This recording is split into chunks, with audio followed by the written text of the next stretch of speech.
অষ্টম শ্রেণীতে পড়া প্রত্যেকটি ছাত্রছাত্রীদের জন্য আজকের এই ভিডিওটি ভীষণ গুরুত্বপূর্ণ হতে চলেছে। তার কারণ সেকেন্ড ইউনিট টেস্ট ইতিহাস বিষয়ের পরীক্ষাতে ছোট বড় যে প্রশ্নগুলি আসার সম্ভাবনা রয়েছে সেই প্রতিটা প্রশ্ন দিয়ে সাজানো রয়েছে আজকের আমাদের এই নমুনা প্রশ্নপত্র। ইতিহাস বিষয়ের এই নমুনা প্রশ্নপত্রে থাকা ছোট বড় প্রতিটা প্রশ্ন যদি তোমরা খুব ভালো করে পড়ে রাখতে পারো, এখান থেকেই হুবহু পরীক্ষাতে কমন পাবে। কাজেই তোমরা যারা ভালো রেজাল্ট করতে চাইছো ইতিহাস বিষয়, অবশ্যই এই প্রশ্নপত্রটি ভালো করে দেখো। এখান থেকে কোনো প্রশ্ন কি তোমার বাদ গেছে, তোমার পড়া হয়নি এমন কি কোনো প্রশ্ন রয়েছে, খুব ভালো করে দেখে নাও।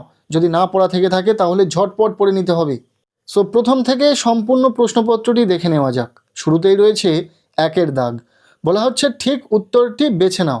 এখানে 10টি এমসিকিউ টাইপ প্রশ্নের উত্তর লিখতে হবে। প্রতিটি প্রশ্নের মান 1 করে, টোটাল 10 নম্বর। প্রথম প্রশ্ন, চিরস্থায়ী বন্দোবস্ত চালু হয়েছিল কত খ্রিস্টাব্দে?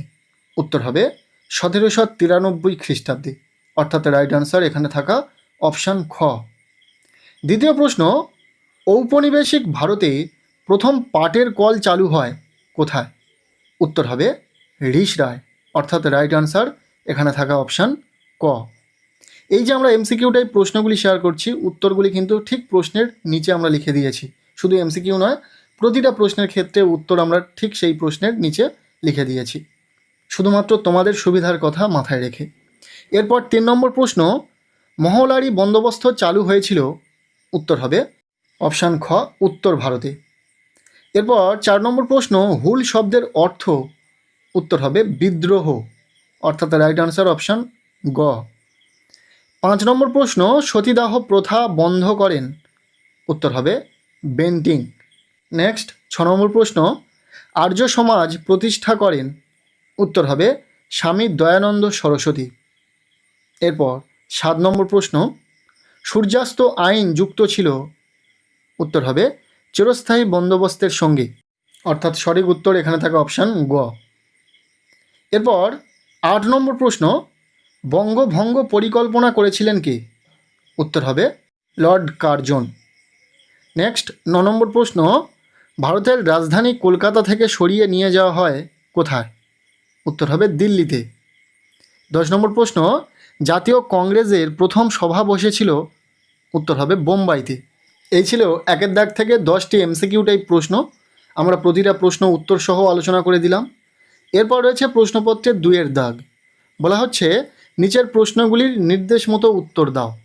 এখানে 10টি প্রশ্নের উত্তর লিখতে হবে, প্রতিটি প্রশ্নের মান 1 নম্বর করে, টোটাল 10 নম্বর রয়েছে।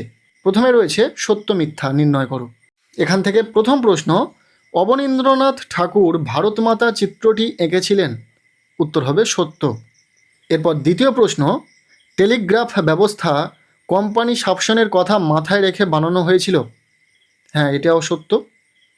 নেক্সট 3 নম্বর প্রশ্ন, সাঁওতালরা ঔপনিবেশিক শাসকের শোষণের বিরুদ্ধে বিদ্রোহ করেছিল, উত্তর হবে সত্য।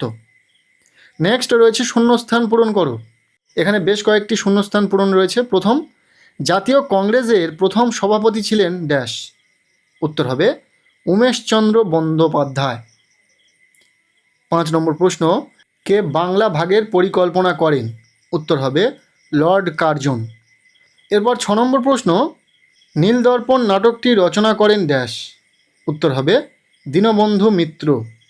এরপর পরবর্তীতে রয়েছে এক কথায় উত্তর দাও। এখানে 7 নম্বর প্রশ্ন, বাংলায় অন্যতম চরমপন্থী নেতা কে ছিলেন, উত্তর হবে বিপিনচন্দ্র পাল, অথবা তোমরা অরবিন্দ ঘোষও লিখতে পারো পরীক্ষাতে। পরবর্তী প্রশ্ন, ভারত শাসন সংক্রান্ত আইনটি কবে বলবৎ হয়, উত্তর হবে 1858 খ্রিস্টাব্দের 1 নভেম্বর রানী ভিক্টোরিয়ার ঘোষণাপত্রের মাধ্যমে। এরপর 9 নম্বর প্রশ্ন, নীলদর্পণ নাটকটি কে রচনা করেন? প্রত্যেকেরই জানা, ভীষণ গুরুত্বপূর্ণ একটি প্রশ্ন, উত্তর হবে দীনবন্ধু মিত্র। এরপর এসএকিউ টাইপ শেষ প্রশ্ন 10 নম্বর প্রশ্ন, কত খ্রিস্টাব্দে বঙ্গভঙ্গ রদ করা হয়? উত্তর হবে 1911 খ্রিস্টাব্দে। এরপর রয়েছে প্রশ্নপত্রের 3 দাগ। বলা হচ্ছে নিচের যে কোনো 4টি প্রশ্নের উত্তর লেখো 2-3টি বাক্যের মধ্যে। এখানে 2 মার্কের প্রশ্ন রয়েছে, 4টি প্রশ্নের উত্তর লিখতে হবে, টোটাল 8 নম্বর। আমরা এই 2 মার্কের প্রশ্নের ক্ষেত্রেও উত্তর করে দিয়েছি, দেখে নাও। প্রথম প্রশ্ন, সূর্যাস্ত আইন কাকে বলে? উত্তর হবে 1793 খ্রিস্টাব্দে চিরস্থায়ী বন্দোবস্ত চালু হওয়ার পর লর্ড কর্নওয়ালিস একটি নির্দিষ্ট নিয়ম চালু করেন। এই নিয়ম অনুযায়ী নির্দিষ্ট দিনে সূর্যাস্তের আগে জমিদারদের তাদের নির্ধারিত রাজস্ব কোম্পানির তহবিলে জমা দিতে হতো। যদি কোনো জমিদার ব্যর্থ হতেন তবে তার জমিদারি কেড়ে নেওয়া হতো এবং তার নিলামে বিক্রি করা হতো। এই নিয়মটি সূর্যাস্ত আইন নামে পরিচিত। ভীষণ গুরুত্বপূর্ণ একটি প্রশ্ন, উত্তরটা খুব ভালো করে দেখে রাখো। এরপর দ্বিতীয় প্রশ্ন, সম্পদের বহির্গমন কাকে বলে? উত্তর হবে ঔপনিবেশিক ব্রিটিশ আমলে ভারত থেকে বিভিন্ন উপায়ে, যেমন বিনামূল্যে পণ্য ক্রয়, অতিরিক্ত রাজস্ব আদায়, ব্রিটিশ কর্মকর্তাদের বেতন, পেনশন ও প্রশাসনিক ব্যয় নির্বাহের মাধ্যমে এদেশের ধনসম্পদ ও মূলধন চিরতরে ইংল্যান্ডে পাচার হয়ে যাওয়াকে সম্পদের বহির্গমন বা ড্রেন অফ ওয়েলথ বলা হয়। এরপর রয়েছে 3 নম্বর প্রশ্ন, মরলে মিন্টো সংস্কার আইনের দুটি বৈশিষ্ট্য লেখো। ভীষণ গুরুত্বপূর্ণ একটি প্রশ্ন, খুব ভালো করে পড়তে হবে। উত্তর হবে 1909 খ্রিস্টাব্দের মরলে মিন্টো সংস্কার আইনের প্রধান দুটি উদ্দেশ্য ছিল, নাম্বার 1, উগ্র জাতীয়তাবাদী বা চরমপন্থীদের দমন করা এবং নরমপন্থীদের তুষ্ট করে জাতীয় আন্দোলনে বিভেদ সৃষ্টি করা। এরপর রয়েছে নাম্বার 2, ভারতবাসীর মধ্যে ভাগ কর ও শাসন কর নীতির ভিত্তিতে সাম্প্রদায়িক বিভাজন তৈরি করা, যেমন মুসলমানদের জন্য পৃথক নির্বাচনী মণ্ডলীর ব্যবস্থা করা। প্রশ্নটি ভীষণ গুরুত্বপূর্ণ একটি প্রশ্ন, খুব ভালো করে উত্তরটি দেখে রাখো। এরপর 4 নম্বর প্রশ্ন, সভা সমিতির যুগ কাকে বলে? এটিও অত্যন্ত গুরুত্বপূর্ণ একটি প্রশ্ন। উত্তর হবে 19বিংশ শতকের দ্বিতীয়ার্ধে ভারতে, বিশেষ করে বাংলায়, ব্রিটিশ সরকারের বিভিন্ন অন্যায় নীতির বিরুদ্ধে জনমত গঠন এবং নিজেদের অধিকার দাবি করার জন্য নানাবিধ রাজনৈতিক সভা সমিতি ও সংগঠন গড়ে উঠতে শুরু করে। এই কারণে ঐতিহাসিকরা 19বিংশ শতকের এই সময়কালকে সভা সমিতির যুগ বলে অভিহিত করেছেন। এরপর 5 নম্বর প্রশ্ন, মহাবিদ্রোহের প্রত্যক্ষ কারণ কী ছিল? উত্তর হবে 1857 সালের মহাবিদ্রোহের প্রত্যক্ষ কারণ ছিল ব্রিটিশ সেনাবাহিনীতে নতুন এনফিল্ড রাইফেল ও তার কার্তুজ প্রবর্তন। এই কার্তুজে দাঁত দিয়ে টোটা কাটাতে হতো এবং প্রচলিত গুঞ্জন ছড়িয়ে পড়ে যে এই কার্তুজে গরু ও শূকরের চর্বি মাখানো রয়েছে, যা হিন্দু ও মুসলমান উভয় সেনারাই ধর্মবিশ্বাসে সরাসরি আঘাত হেনেছিল। 2 মার্কের প্রশ্ন শেষ। এরপর রয়েছে প্রশ্নপত্রে 4-এর দাগ। বলা হচ্ছে নিচের যে কোনো 4টি প্রশ্নের উত্তর লেখো 4-5টি বাক্যের মধ্যে। এখানে 3 মার্কের প্রশ্ন রয়েছে, 4টি প্রশ্নের উত্তর লিখতে হবে, টোটাল 12 নম্বর। এখানে থাকা প্রতিটা প্রশ্ন ভীষণ ইম্পর্টেন্ট। প্রথম প্রশ্ন, টিকা লেখো অবশিল্পায়ন, ভীষণ গুরুত্বপূর্ণ একটি প্রশ্ন। নেক্সট রয়েছে টিকা লেখো ইলবার্ট বিল বিতর্ক, এটিও খুবই গুরুত্বপূর্ণ একটি প্রশ্ন। নেক্সট টিকা লেখো টেলিগ্রাফ ব্যবস্থার গুরুত্ব। পরপর এই 3টি টিকা কিন্তু পরীক্ষাতে আসার সম্ভাবনা রয়েছে, খুব ভালো করে দেখে রাখবে উত্তর। 4 নম্বর প্রশ্ন, সম্পদ নির্গমন বলতে কি বোঝো? এর সাথে সম্পদ নির্গমনের দুটি কুফল লেখো।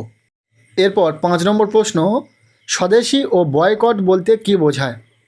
6 নম্বর প্রশ্ন, জাতীয় শিক্ষা বলতে কি বোঝো? 3 মার্কের জন্য এই যে প্রশ্নগুলি তোমরা দেখলে, প্রতিটা প্রশ্নই পরীক্ষার জন্য ভীষণ গুরুত্বপূর্ণ, খুব ভালো করে পড়বে। এছাড়াও ইতিমধ্যে আমরা ইতিহাস বিষয়ে একটি নমুনা প্রশ্নপত্র উত্তর সহ শেয়ার করেছি ভিডিওর মাধ্যমে, সেই ভিডিওটি দেখে নেবে। সেই ভিডিওতে বলা প্রতিটা প্রশ্ন পড়ে নেবে, তাহলেই কিন্তু পরীক্ষাতে সমস্ত প্রশ্নই হুবহু কমন পাবে। এরপর রয়েছে প্রশ্নপত্রে 5-এর দাগ। বলা হচ্ছে নিচের যে কোনো 2টি প্রশ্নের উত্তর লেখো 8-10টি বাক্যের মধ্যে। এখানে 5 মার্কের প্রশ্ন রয়েছে, 2টি প্রশ্নের উত্তর লিখতে হবে, টোটাল 10 নম্বর।